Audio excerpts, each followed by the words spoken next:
right behind us are kind of insane. What, Arashi? What? Nah, I'm joking, but yeah, these fans are going crazy here. Turns out to be Bruno. Bruno, okay. So you're saying there's some dive threat from Evos?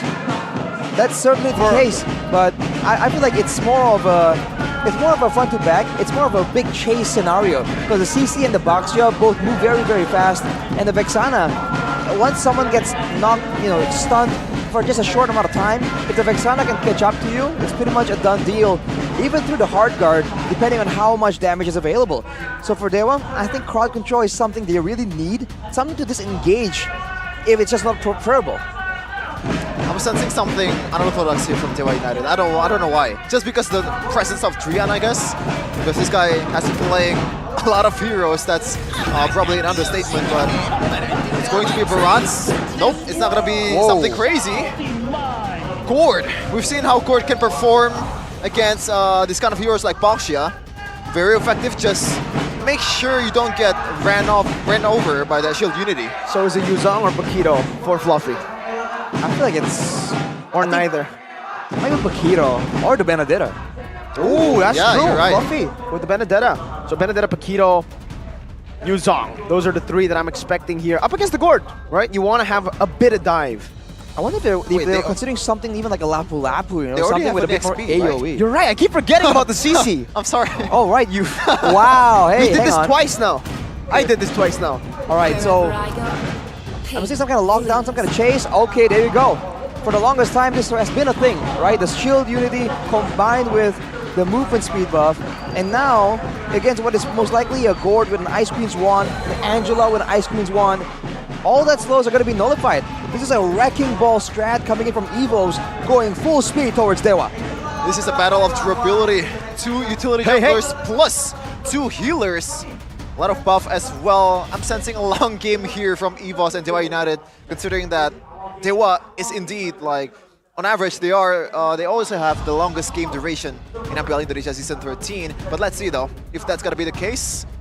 What is on a Claude, which can pop off quite early in the game, in the mid game, once he got that Corrosion Sight and also Demon Hearted Sword. So you don't really have to wait until the late game to be able to make use of what.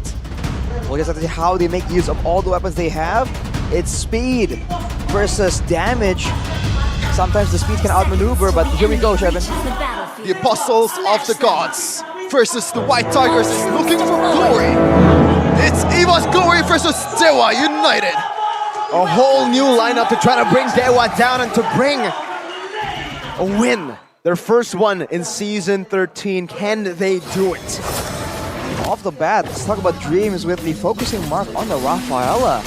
Trying to be a bit more aggressive, not only wanting to be utility-based. On the other side, though, Key's having the Impure Rage, more poke-centric more than anything. Not really going for anything too crazy when it comes to poke. So we'll have to see. Again, the durability battle is going to be there between Drian and Dreams. Both starting with D, which is quite interesting. Later on, though, I feel like Evos can chase down a lot better. But Dewa, they have the damage to just instantly burst someone down. That will be where it gets important, right? The mind game, the vision game later on. I have to ask you though, Rashi, when it comes to this lineup for Evos, Natko already forced to flicker early on. Watt's actually taking this lane super slow up against the Bruno. But back to the question, Rashi, the Rafaela. First time that we've seen Rafaela in Season 13. No flicker or Natko. Gary's looking for possible gank. He has a death in his welcome. He's going to go for the charge. But he zones Natko away from the minion wave. This is disastrous for Natko, especially with the Master Assassin. But back to the question, Rashi. Rafaela, why are we seeing it here? To go up against the slows for sure, to battle with the sustain, and of course to help with the chase. Like we said, with the Boxia, Rafaela was a thing for quite a while, and technically you can kind of use this combo with the Bruno as well. It's another alternative to the Diggy Bruno combo to get a very dominant lane. But now the problem is Dreams is following Annabelle around, and they're doing great there. But the other lane, Natko, that's supposed to be really winning, really dominating that lane, really isn't doing so hot. Fun fact as well, this combo of Boxia and Rafaela has been around for a very long time. Since M1, when 10S Gaming, I believe, popularized this meta combo. And Evos was the champion of that tournament. Dixon, level 4 already. Has the final flash, goes into Fluffy. And that's Dixon! All the Arnods are getting the neutral objectives! That's a good death to his welcome from Gary, but Fluffy picks up first blood as he goes in for more, but Dixon on the back is just tearing it up. Now flickering on the clock and picking up a double, and the Holy Baptism doesn't connect. Still though, without Trian's healing, Fluffy picks up the double, and in the end, it's 2 for 2. But Dewa were able to secure the neutral objective. What's happening right now, Rashi? I think I'm not even surprised anymore. Well, Dixon, he takes the turtle, and he gets a double right there, really showing the potential of this Arlet used aggressively instead of utility. We've always seen it being used in the roam position, and I think even some players are starting to forget that this hero in a dominant position in the EXP lane is not to be trifled with. For sure, but looking at the talent prediction, Mirko, is this a bless or a curse? Bro, we blessed Aura, but really, I meant it to be a curse. All right. So, I'm the lone Evos supporter here. no, you got Ranger Amos. Ranger Amos said 2-0 Evos. Well, at least in this task. Yeah, that's true. Right, so we're gonna bully you, Shevin. If Oh no. if it doesn't come to fruition, we will be bullying you here. But yes, so early on we can see that Evos, they're just a lot more aggressive, and the thing with Dewa is Gary is on the barrage, tanky, doing damage, but no real mobility.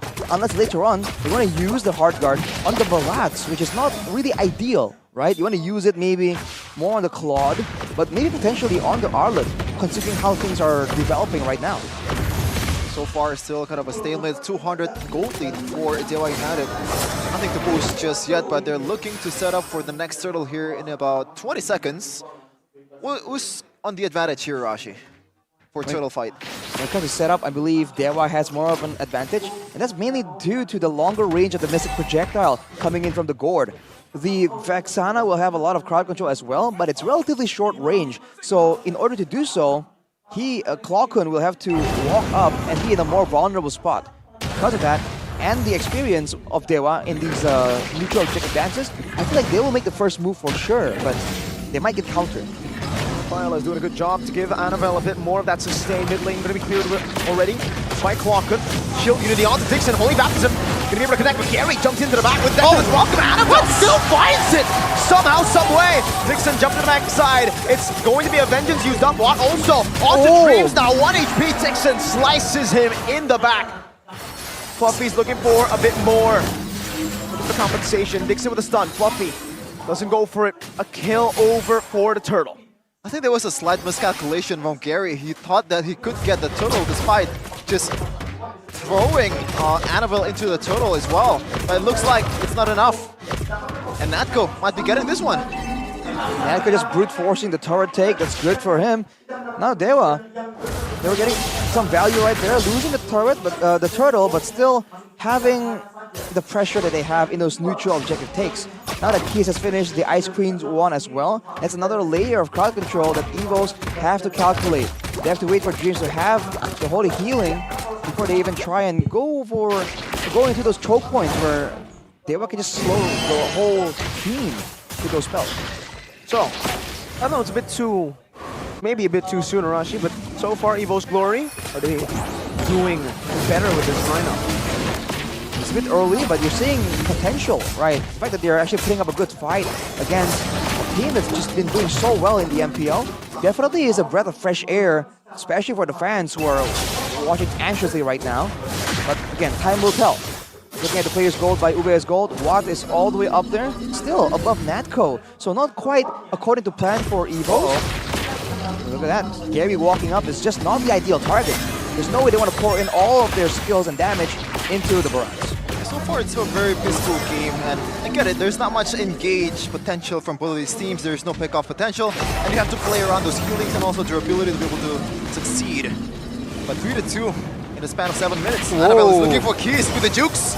Annabelle's all alone. He does get the dash though. Watts rotating over, trying to go for the poke onto Annabelle. But the main problem for Dewa has been that healing, sustained from Dreams.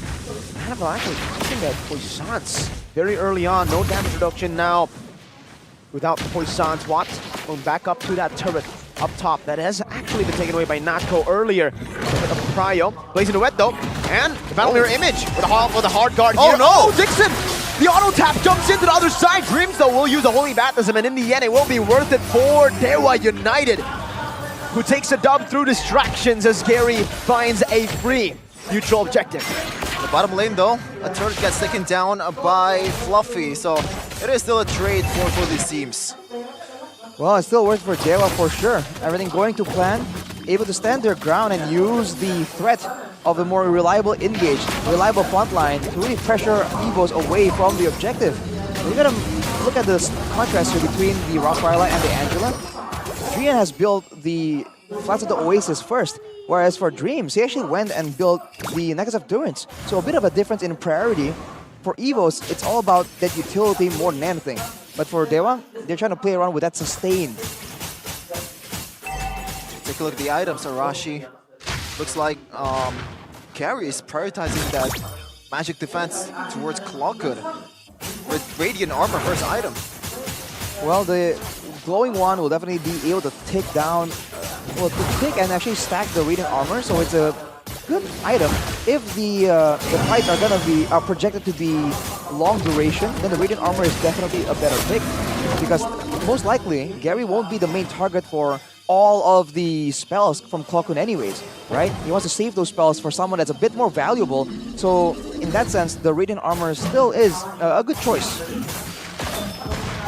Veteran Seer of Trion and what is looking to carry this game for Dewa United.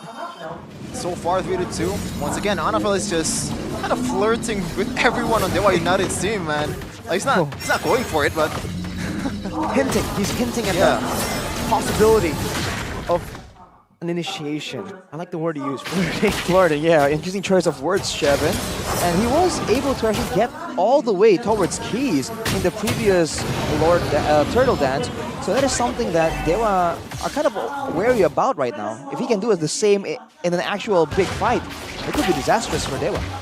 it's gonna be a long Lord fight, I believe. These two have healing. They need to know when to stay away from the trigger and pull the trigger as well. As Keys already got a pretty good position on towards that middle push. Clockhood has to rotate to be able to get that. But this is where Dewa United has so much advantage. They have the Angela for the macro play, and they have the Gourd for a pick-off chance, but Annabelle makes the first move. Haze as well, forced to flicker out. That's a worldie. Dixon final slash out of that call. Force gonna flicker and jumping into the back with the Eternal Guard of the Blazing Duet to slice them down. It's Watt again who comes to clean Evos up. The gold lane down, but Gary is low. Evo's Glory certainly still have more sustain with the constant healing of the Rafaela, but they've lost a member, Fluffy. Putting pressure down onto Gary, and it will be him who picks up the purple buff, a steal from the Dino. Small W for Evos Glory, but that was a kind of a weird engage from Dixon. Going in knowing Watt isn't there yet, but it turns out doesn't really need to wait. He doesn't really need to wait because Watt is very, very speedy, especially with that hard guard also. Well, when you surprise the casters, you definitely catch your opponents by surprise as well. So, great play by Dixon, 3-1-1. He's definitely a presence that Evos want to try and find a solution for here. Maybe saving a stun to make sure that the final slash doesn't really throw things out of balance. How do you take care of Fluffy at this point? You can just go into the back line and wreak havoc, especially towards Keys. You can't really get away with a flicker. Look at the side lane. She's already on cooldown. Do they want to pull the trigger right now? They have lost a turret already, Evos. So I feel like they're now feeling like, wow, we really lost something. Now we have to try and find a play. An Eternal Guard used up. Good Dexterous welcome from Gary to get out of a possible initiation from Evo's Glory. No Eternal Guard now. Annabelle has the Poissons, but doesn't have the shield unity in the mid lane. CC still there. No one's dealing with the bottom side. Trion is just having a field day with the turrets. Yeah, my guy Trion might as well build some physical items as well, just to push the turret, yeah. I think it works so far, should be. Because they're not doing anything towards Trion to take care of it. Now CC goes bot, and now it's Dewa who are going to be the ones who hold this down. They're looking for an angle to initiate as well.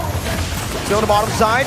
Now Annabelle walking forward, blazing away from Watto into the back. Now finding Dreams as well. It's going to be Natko and Dreams taken down, and even the Lord goes to Dewa. Out-macroed, completely outclassed. Evo's Glory. They were stuck in a rough spot and they couldn't make a decision. It's looking really bleak for Evos Glory. The glory that they're seeking right now, it's definitely far from it. Right now, Dewa United is up about 2.8k. Still pretty much catchable, but with the Lord coming up, it's gonna balloon towards like 6 or 5k. Especially if Dewa will be able to actually position properly and set up for those turrets, leaving only the base turrets. Right now, again, Keys, the threat of the possibility of his team behind him, he just walks up there with no backup at all. And Evos, they don't want to take that risk. They want to make sure that they try and deal with the Lord and the waves first. Playing a lot more textbook, but Dewa is winning by making those unorthodox maneuvers. Keys with the long-range hero. Already in the keys of victory. Oh, Got it, and he's definitely performing so far. 0-0-4, not much in the killing department, but he's been very much effective with those Mystic projectiles. No Eternal Guard. It's been dealt with. Mystic Gush onto Fluffy Dreams and Annabelle. They're still able to sustain it, but the Lord will take the base turret down. They built enough waves, and without the Eternal Guard, with it being used a bit prematurely, they take a free turret with the first Lord, Arashi. I think Clocken was trying to use the Eternal Guard to stall it out, and it kind of worked just for a bit. But that also means that the Eternal Guard gets cleared before the Lord even gets in range. Looking at the items right here, especially for Keys, the 2-1s is an insane power spike, slowing you down and also burning you in the process. He's been very liberal with his skill usage, and with the whole team not really urgently pushing forward in these fights, he can afford to do so. In fact, for Evos, the fact that Fluffy is building a lot of damage and he's been unable to really get a domineering presence in the middle of these fights into the backline of Dewa means that the bulk of that gold isn't really being put to good use. Yeah, I think that should be the initial plan for Evos, right? Evos Glory. How to just isolate the frontliners and Gary and Dixon. You just take care of everyone with a single CC that has already 1.68 gold over the opposing PSP laner. And with that vengeance, what can really take care of the CC? With the vengeance, I mean, like I said earlier, when Annabelle or Fluffy has been able to get in the backline, the fact that the mage is a gourd with a skill shot Mystic projectile. Whoa, hang on. Baptism already used up, but Watt is holding still. It doesn't use the Purify. Dixon diving to the back right now with the final slash on that coat, but it is going to be kited away. Forced to flicker out. K's trying to find an angle, but gets poked down by the Eternal Guard for them to back away and set up for the next Lord. That was a good fight from Evos, but unfortunately they weren't able to get a single kill. The hard guard does come in clutch and saves Watt's life. But that shows again an inkling of what Evos can potentially do. You saw that when the fight isn't really a front to back, when Evos are the ones coming from the side lanes, Keys and Watt do struggle to really find an avenue of approach. So if they can mimic the same kind of outcome in the middle of a Lord fight using their higher mobility, there's potential here. No flicker on Dixon. Oh, wow. Holy baptism on the Dixon. Now he only can go in. He goes in with the final slash in the back line. What? Blazing too well to the back. Dreams going to get melted down. Nako follows next. Everybody's crumbling to Watt as he free hits Annabelle down. That's a double kill for Watt. Fluffy jumping in now only with the immortality. No vengeance left will mean that Watt can shred him down too. It's a triple. Oh. 3 out with the flicker, tying Clockun up. Oh Watt with the God. sidestep. The winner truncheon just there for Watt to claim a maniac. Dewa have wiped the White Tigers out in the 15th minute of the game. It looks to be the final moments of Evos Glory in Game 1 against Dewa. They claim Game number 1 with style. The old man is not out of it just yet. He still got it. The veterans of the veterans in the gold lane took care of business in game number 1. Evos Glory still very far from what they're looking for. Never underestimate the value of experience. Dewa United has shown once again. When the new students come, the seniors teach them a lesson. Wow. Gotta be honest with you, like, it's not convincing, the performance that Evos Glory put up in this match. There's a lot of indecisiveness, a much more passive gameplay, and I get what they have to be passive, but at times you just have to pull the trigger and gamble for it. As Dewa United strike first. Definitely a bit of inexperience, a bit of